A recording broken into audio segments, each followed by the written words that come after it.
tighter schedule, a lot more blowouts. So what? It's football, and we only have it for so much longer.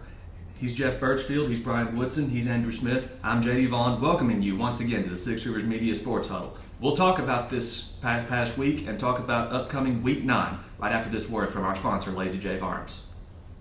Lazy J Farms has been raising the finest cattle and all-natural pork for 3 generations on the family farm in Fall Branch. Their blonde Aquitaine herd offers a leaner, healthier, and more tasteful beef. And the butcher shop is local, farm to table, and 100% authentic. This is the way your grandfather shopped for me, with steaks cut to order, quality assured, and ready to ship to your door. Open Thursday through Saturday on Bloomingdale Road in Kingsport. Come see us. It all started Thursday night. Dobbins Bennett gets the win over Claiborne 77-7. The most points Dobbins Bennett has scored in a game since 1964 when they beat Jellicoe 89-0 to start that season. First time Dobbins Bennett hit the 70-point mark since doing it 3 straight times with Malik Foreman and Devon Swafford in that 2012 season. Luke Lundy carried the ball 4 times. He was only tackled once, 107 yards and 3 touchdowns.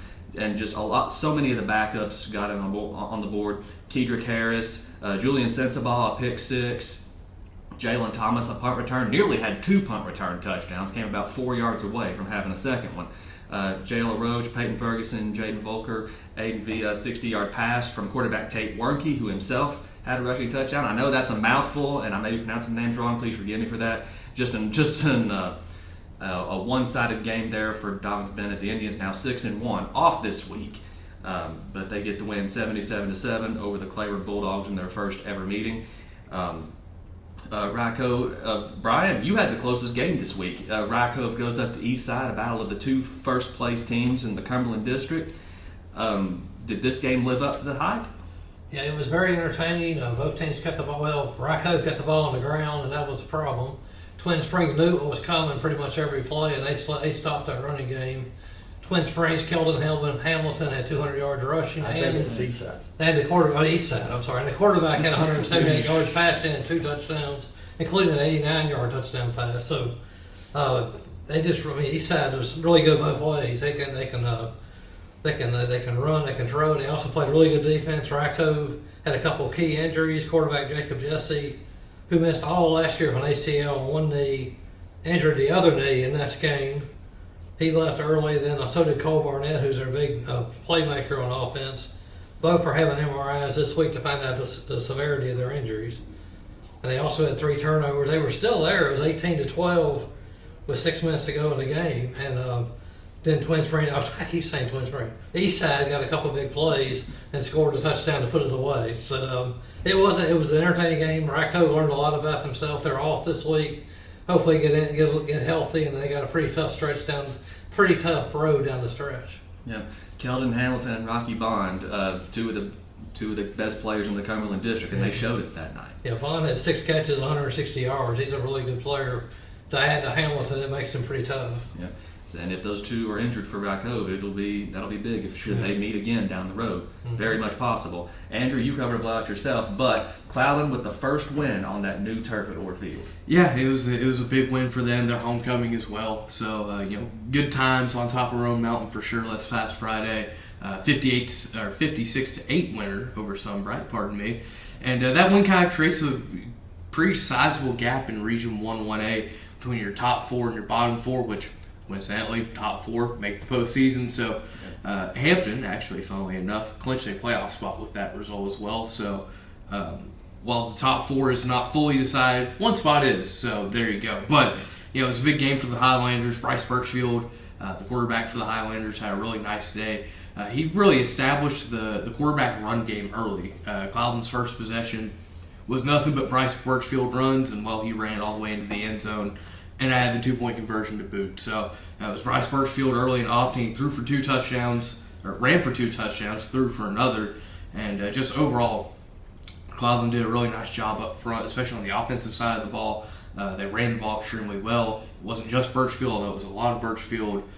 Grayson Cole had a really nice night overall. Walker Gooch did a lot of really good things for Cloudland. Had defensive score in there as well. So strong win for Cloudland. They've got a big one coming up this week, but yeah, good for them to finally get that first win on the Orfield turf up there. Sure thing. Jeff, you kind of ventured into new turf this week. You went to John Battle up in Bristol, Virginia. Gate City and Walker Hillman set the tone early.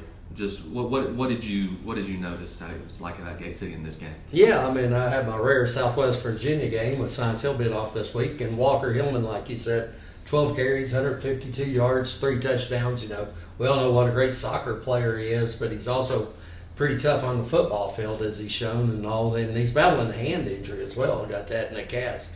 Then obviously their quarterback Zane Reed, he's a terrific player to watch as well. I know he completed 8 of 11 passes. 3 touchdowns, and even though he just had 8 completions, had the 4 different receivers: had Garrett McLean, Caden Housewright, Parker Jenkins, Bryson Smith. So he spread the ball around well, and then the Gate City defense played really well. They had 9 negative plays in the first half alone. And then for John Battle, though, got to give them a lot of credit. They scored on a safety late in the game, and then Caden Sturgill, their quarterback, really ran the ball hard. He had 15 carries for 82 yards. Yeah, sure. Speaking of blowouts, on Friday night, I had the privilege to cover Volunteer for the first time this year. The Falcons getting the win at Chucky Doak 70-0. Raymond Landry, 5 touchdowns. He had 119 yards receiving and 2 touchdowns there. And his backup quarterback, he ran for 65 yards and 2 scores, and that's on top of his 50-yard pick 6. Owen Fleener with a pick 6. Quarterback Lincoln Wilson runs for a touchdown and throws 2 more to Amarion Graves. And, of course, Brighton Landry with a touchdown run on 4th down in the second quarter. Volunteer matches the most wins they've ever had in a season. They're 6-1 right now. They can win 7 games for the first time ever this fall. Just remarkable what Volunteer and Jeremy Wagner have done. And also the 70 points, a new program record. The previous record was 63 against Johnson County just a few years ago under Jesse McMillan in 2021. So Volunteer 6-1 with 3 chances to get that record 7th win. And I gotta be honest with you, after what I saw this past week, I really like their chances. So just amazing what Volunteer has been able to do. And Jeff, Unicoi County falls behind 20-7 in the second quarter, but then Blaze Rice goes all blazing. Yeah, those others said Blue Devils doing well. Like you said, Blaze, he runs for 244 yards, 4 touchdowns, a couple of touchdown throws from Colby Jones that we've talked about before to Avery Hatcher. Drew Rice, congratulations. He tied Cap Isbell as Unicoi County's all-time winningest coach, and Drew's done a remarkable job. He's a Unicoi County alum, and since he's been there, Unicoi County had 416 yards of offense total. And then, like you said, they were down 20-7 early, and then come back and scored 35 unanswered points. So another impressive win for the Blue Devils. Sure thing. Andrew, speaking of impressive wins, Happy Valley, another shutout. That's 4 on the year, and the third time they've hit the 60-point mark, and this time they do it against a region opponent. Yeah, welcome to region play, Happy Valley. Finally, after starting the year with 7 straight non-conference games, finally a chance to get into region play at Cumberland Gap, and a big 65-0 win. You mentioned that 4th shutout. This defense has just been electric all year long. Turn the ball over, tackles for loss. It seems like they come in bunches for this group, and that happened again this week. And obviously, the 3-head monster you tend to think of with Happy Valley. Maybe add Tyler Bailey into that a little bit. Had 3 carries, but 2 of them were long touchdown runs for the Warriors there. Big night for him. Keelan Relford, 3 rushing scores as well. Just continuing to play his best ball down the stretch. And just overall very impressive win for Happy Valley. They got West Green coming up in their next game. Then they end the year with South Green. That matchup with the Rebels certainly shaping up to be quite the fun one on Halloween weekend. Well, you ain't kidding, but we can't look that far ahead just yet. They got business to handle this week. Brian, Twin Springs gets the win over Castlewood. I don't think anyone was surprised by that. But were you surprised to see Tennessee High post a 51-14 win over Morristown West like that? A little bit. Tennessee High just continues to play very well. 51-14. They won 5 games in a row. This should assure themselves a home playoff game. I mean, they got Sevier County this week, then they had Daniel Boone after that. Win one of those, they should be in good shape. And they just rolled. Jack Richardson continues to throw the ball well. Elijah Plumbar, now that he's healthy, is running the ball well. They got guys that can catch the ball. Morristown West is struggling. They beat South Green to open the season and haven't won since. So and then this is the game Tennessee had circled on their calendar all season to win this game, and they did. Yeah, Brian, speaking of Daniel Boone, the Trailblazers go down to Jefferson County, come up well short 56-14. Touchdown runs from Drew Fleming and Brady Starnes. But Jefferson County, a really good 6A school, just playing some of their best football right now. And you could argue maybe coulda, shoulda, woulda beaten Dobyns Bennett, having led 14-0 in that game before the Indians rallied. Pigeon Forge gets a 46-20 win over Johnson County. The Pigeon Forge's first win of the year, so really hurts Johnson County in the playoff race there.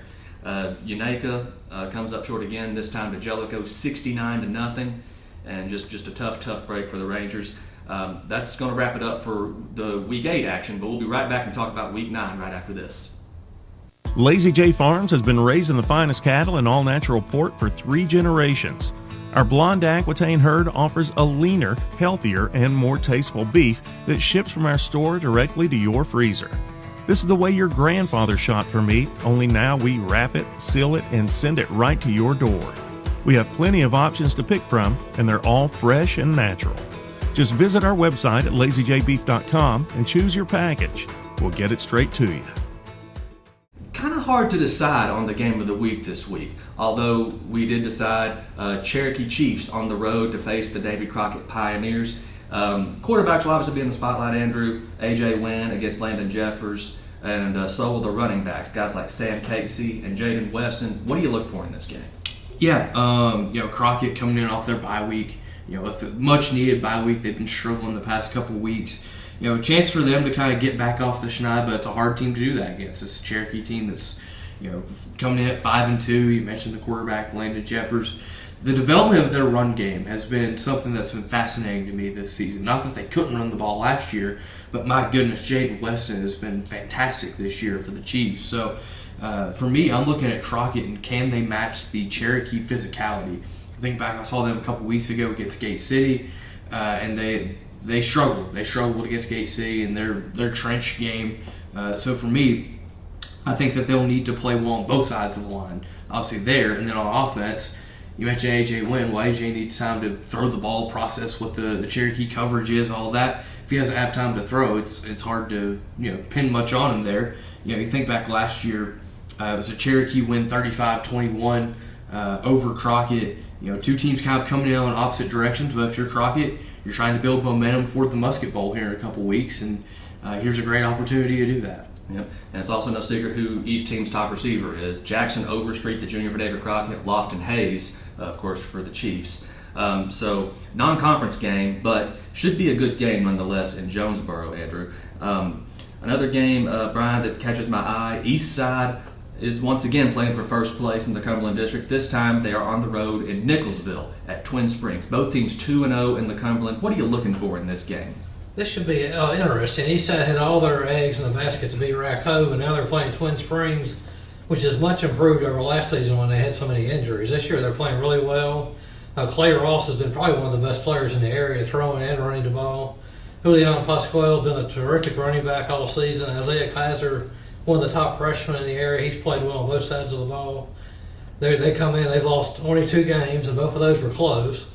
And they're bigger than people think on the line. I mean, Eastside's big also. This could be determined there in the trenches. They just have to watch it. I mean, Eastside's so they can throw the ball and run the ball just like Twin Springs can. So this should be a little bigger, maybe a bit. I don't know if a bigger test, but a good test for Eastside because last week Racco really didn't have a whole lot of throwing options until late in the game. And Eastside might Twin Springs might throw the ball earlier in this game. But it should be a good game all the way down to the end. It's it's going to be fun for the fans. There'll be a big crowd there. Get there early because the East Side travels really well. Just be glad they're leaving their train horn at home. That thing is loud. And thank you, and good luck for both teams in this game. Yeah, the winner with a clear inside track to the Cumberland District Championship in this one. Jeff, Science Hill back in action this week with a non-conference game. They are on the road at, Maryville.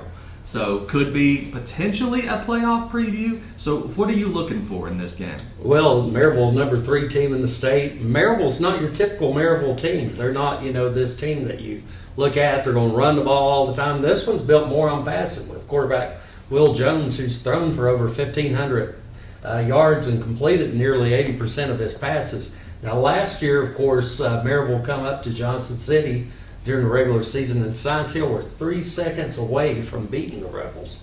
And also, then, Maryville scores a touchdown, and they get a safety on the last play to win 23-17. But Science Hill, good thing for them, they're back healthy. You've got all 3 running backs with Aiden Perry, Malik Anderson, and Ian Mathis. Of course, their quarterback, Lane Clement's been playing very well. He's completed 63% of his passes, got 1,163 yards, 12 touchdowns, 3 interceptions. Mitch and Anderson, he leads Science Hill both in rushing and receiving, 468 rushing yards, 7 touchdowns, 234 receiving yards, 3 touchdowns. Science Hill's also got some other guys that's been doing a good job catching the ball, including Branson Newberry and Marcus Jones. So, a little bit more of a balanced attack. I expect the Hilltoppers to put up a little bit of a fight down there at Maryville. Well, they certainly could. And just another big game, Andrew. Cloudland on the road at North Green. Both teams 3-1 in Region 1-1A. So a home playoff game could be hanging in the balance here, maybe. It really does feel that way coming into this one. It's you've got Hampton, Cloudland, North Green, Cosby, all there kind of in the top half of that league. And obviously you get a chance to try and sort a little bit of that out. Who will host, all of that. Think back to last year, North Green won a barn burner of 24-22 over Cloudland. Honestly, I was at Cloudland last week. I'm standing there as Coach Zach Benfield's wrapping up his post-game speech. Their mind was already on this game. They are very focused in on trying to get revenge for last year, make sure a playoff game comes back to Orfield, which there wasn't last year. That to me, the big key in this game will be the quarterback play. Obviously I talked earlier about Bryce Birchfield for Cloudland, what he was able to do both on the ground, and he only threw I think 3 passes, but one of them was a 50-yard touchdown last week. So Cloudland, they'll be full. They're not going to throw up much, but Birchfield is a guy that can give his guys a chance to make a play, try and get the safeties and the defensive backs kind of back up off out of the box. And then for North Green, 2 weeks ago, they were on bye last week. They were without quarterback. Thomas Darnell was injured. Still ended up getting a big win that week over Jellicoe. Jared Swatzel, a sophomore, ended up getting the start at quarterback there. Whoever is going to be back there, they're going to be facing a very physical Cloudland defense. Don't be surprised by that. But yeah, to me, whichever quarterback can make the most plays, either through the air or on the ground, will ultimately, I think, lead their team to a big victory here. Maybe Cloudland going to the air raid for this one, huh? Anyway, Brian, West Ridge with a big conference game this week. I mean, any conference game is big. Morristown East trying to turn their season around, but just hasn't been able to just find that mojo.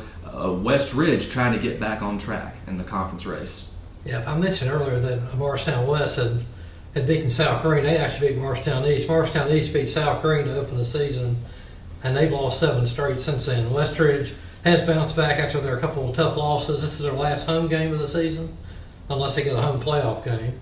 So they'll come out here. They're going to want to win this game, get the ball to Ethan Amix and Justice Hilton, and just run the ball and just do a workmanlike effort to get this game in the books and then get ready for the next game.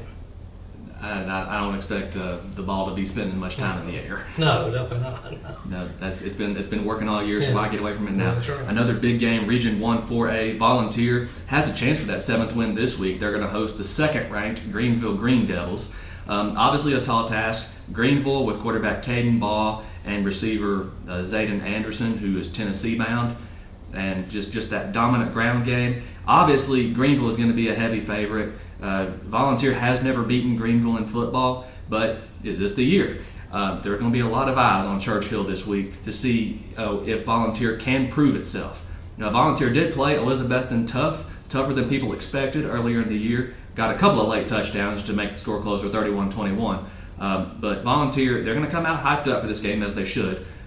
Greenville with a chance to make a statement itself. So it's a statement game for both teams. Is Volunteer for real? Can they play with the big boys? And for Greenville, this is a chance to prove, hey, this is still our league. So just a statement game in Churchill for both of these teams. Speaking of statement games, Daniel Boone at Morristown West, Andrew, these two teams fighting for their playoff lives at this point. Yeah, they really are. You think, 1-16 versus 1-16, you might not think playoffs are on the line, but they are. 5 teams in that region, and Daniel Boone comes in at 1-1 in the region, West at 0-2. A Daniel Boone win, I believe, clinches that playoff spot for them because the other team in the league in Cott County, well, they already beat them. That's their one win. So a big chance here for Coach Jeremy Jenkins, for Drew Fleming, and the Trailblazers here. Get a little bit of revenge potentially. Morristown West won last year 38-0. So obviously that's very fresh on these returners' minds. Daniel Boone has not scored the past couple of seasons actually against Morristown West. They got shut out last year, shut out the year before that. So obviously a big key for them will be getting off to a quick start on offense, getting some confidence in that ground game with Drew Fleming, and putting some pressure on the Trojans to make some plays happen at Burke-Tony Stadium. Sure thing. Jeff, couple of games. Happy Valley is back home. They're hosting the West Green Buffaloes in region play. Unicoi County with a region game. They're on the road at Claiborne. Yeah, I had both of those games last year. Last year, Happy Valley rolled over West Green 38-0 down there in Mossheim. Gabe McDougal was actually hurt that game. He's out with an eye injury, so Lane Parker filled in, scored 3 touchdowns. Tyler Bailey had a touchdown run. This year, Happy Valley rolling. They're averaging 51 points a game, only 7 for their opponents. Like you mentioned earlier, that was their 4th shutout of the season last week.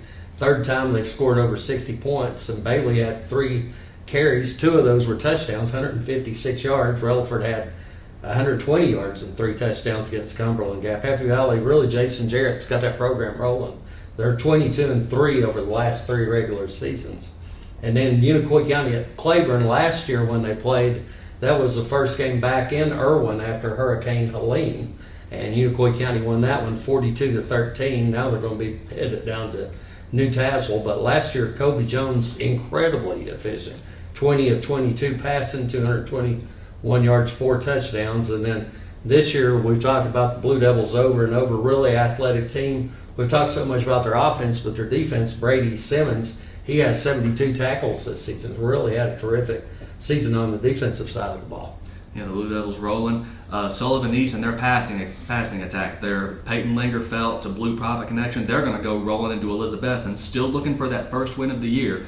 Elizabethton coming off a bye for freshman quarterback Bryson Blevins taking control of the offense, and of course, he's got some weapons around him. Guys like Zach Wallen, Jay Bird Wallen, Justice Wallen. So obviously, just with a heavy senior class like that, along with running backs like C.J. Mathis in the mix, guys like that and Jack Blevins, you're talking about guys who can help break in this new quarterback and make him more comfortable. Obviously, that was the case in his first start, the win at Granger, of course. So Blevins and the Cyclones, they're going to welcome Sullivan East for a big conference game this week. Speaking of conference games, Brian, Gate City at home against Lehigh. What do you look for in this one? Gate City will look to just keep rolling. Lehigh, last year, this was an incredible game. I went up there to it. It was one of my first games since I've been here, and it was 42-39. Gate City won. They were up 42-20 or something at halftime, and Lehigh just came out and started throwing the ball over the field, and it was really a thriller. It lasted 3 hours. It was a long, good, fun ball game, but Lehigh's lost a lot of those players at graduation, including the quarterback. So this year they've been struggling a little bit to get the wins, and Gate City's been playing pretty well. They want to keep going, and move on from the loss to Union. They did last week, and they want to do it again this week. They'll just put the ball in Walker Hillman's chest and let him run and throw the ball a little bit and play good defense. Nicky Omens has had a terrific year in the middle of the defensive line, and Eli Parsons has been a terrific linebacker for Gate City this season. Yep. Yeah, that Brennan Pendergraft air show. My God, we didn't realize what we had, did we? So Gate City at home, of course. Tennessee High on the road at defending state champion Sevier County. The Smoky Bears dropped a 33-31 game to Grace Christian this past week.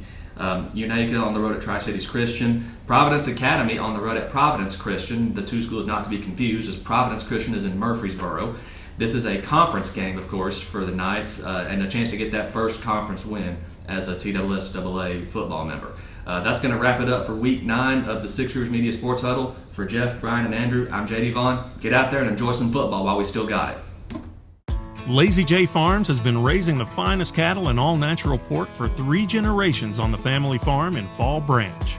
Their blonde Aquitaine herd offers a leaner, healthier, and more tasteful beef. And the butcher shop is local, farm to table, and 100% authentic.